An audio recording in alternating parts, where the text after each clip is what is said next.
Polisi sudah menyimpulkan tidak ada unsur pidana dalam kasus kematian 4 orang dalam satu keluarga di Kalideres. Lalu pertanyaannya, mengapa ada fenomena satu keluarga tewas sampai tidak terendus begitu lamanya? Sudah ada narasumber yang bergabung sore hari ini dengan psikolog forensik Reza Indragiri. Selamat petang, Pak Reza. Selamat siang atau selamat petang. Pak Reza, tadi sudah diputuskan ditutup untuk hasilnya, kemudian juga dari sisi tadi yang sudah diungkapkan tidak ada unsur pidananya, kematiannya wajar karena masing-masing sakit. Tanggapannya dari seorang psikolog forensik. Saya mengamini pendapat atau simpulan dari teman-teman kedokteran forensik. Sementara diksi yang digunakan oleh kolega psikologi forensik justru menurut saya agak sumir, yaitu menggunakan kata wajar. Karena sepemahaman saya, penyebab kematian bisa dijelaskan lewat 4 hal: NASH natural atau penyebab kematian alami, atau akibat A, accident, kecelakaan, atau S, suicide, bunuh diri, ataupun yang keempat adalah H, homicide atau pembunuhan. Nah, tampaknya dimaksudkan oleh kolega psikologi adalah kematian disebabkan oleh faktor alami atau faktor natural. Nah, menurut saya istilah itu lebih tepat, lebih definitif, tidak menggunakan multitafsir ketimbang digunakan istilah kematian secara wajar. Kalau natural maksudnya adalah karena masing-masing ini sakit gitu, Pak Reza? Ya, sinkron dengan temuan dari teman-teman kedokteran forensik bahwa 4 orang tersebut dikabarkan meninggal dunia karena sakit. Apakah sakitnya merupakan produk rekayasa ataukah sakitnya murni faktor alami? Ya, tentu teman-teman kedokteran forensik yang tahu. Tapi paling tidak dari pernyataan yang saya simak tadi, simpulannya definitif bahwa 4 orang tersebut meninggal bukan karena pembunuhan, bukan karena akibat bunuh diri, bukan karena kecelakaan, melainkan karena faktor alami atau yang tadi didiksikan sebagai faktor wajar atau situasi wajar. Tapi yang menjadi tanda tanya, kematian ini kan masing-masing karena sakit, tapi kemudian waktunya berbeda. Tapi kok tidak dilaporkan ketika ada satu anggota keluarga yang meninggal dunia di tempat situ, di dalam rumah? Apakah ini ada mungkin kecenderungan-kecenderungan Saya untuk... pernah mengutarakan spekulasi. Silakan Pak Reza. Bahwa adakah kemungkinan karena 4 orang tersebut tidak meninggal pada waktu yang bersamaan, maka mungkin ada sebagian pihak dari 4 orang tersebut yang menutup akses sehingga anggota keluarga lain tidak bisa mendapatkan pertolongan, tidak bisa mendapatkan pengobatan, atau tidak bisa mendapatkan makanan. Nah, kalau kita buka pasal 345 KUHP, kita akan dapatkan pemahaman bahwa pihak atau orang yang mendukung pihak lain untuk bunuh diri, memfasilitasi pihak lain untuk bunuh diri, atau menghalang-halangi pihak lain untuk kemudian mencari pertolongan sampai kemudian meninggal dunia, maka justru itu merupakan perbuatan pidana. Tapi saya memilih untuk tidak berspekulasi itu lagi, karena dari pihak kepolisian sudah mengatakan tidak ada indikasi atau tidak ada peristiwa pidana yang mendahului kematian orang tersebut.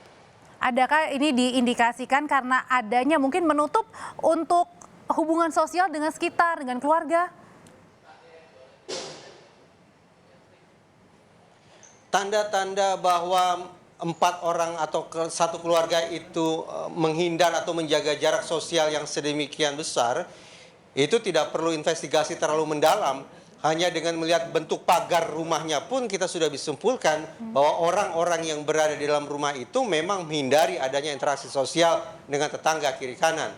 Nah, dari situ bisa kita pahami bahwa kalau kemudian tetangga kiri kanan tidak tahu tentang apa yang berlangsung dalam rumah tersebut, maka kemungkinan ada orang yang sakit, menderita, atau bahkan meninggal dunia di dalam rumah itu sangat pantas untuk tidak diketahui siapapun.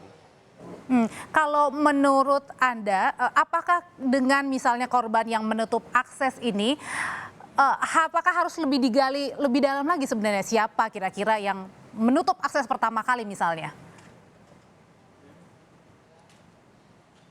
Sejak sepekan lalu, terus terang saya berkomunikasi dengan pihak Polda Metro Jaya. Saya katakan pihak Polda Metro Jaya punya kepentingan besar untuk selekasnya menyatakan case close alias penanganan kasus ini diakhiri. Terlepas apakah diketahui atau tidak diketahui, terlepas definitif atau tidak definitifnya hasil investigasi terkait dengan penyebab kematian 4 orang tersebut. Pertanyaannya, mengapa pihak Polda Metro Jaya saya dorong untuk segera mungkin menyatakan case close? Pertimbangannya ada 2. Pertama, dari sisi penegakan hukum untuk menunjukkan kepada publik bahwa pihak Polri tetap kompeten untuk menangani kasus-kasus kematian. Karena semakin lama kasus itu terungkap, semakin lama pihak Polda Metro Jaya menghasilkan sebuah simpulan, maka justru publik akan bertanya-tanya terkait dengan kompetensi teman-teman penyidik, terkait dengan kecanggihan teknologi yang dimiliki oleh kepolisian dalam mengungkap kasus. Itu dari sisi Gakum.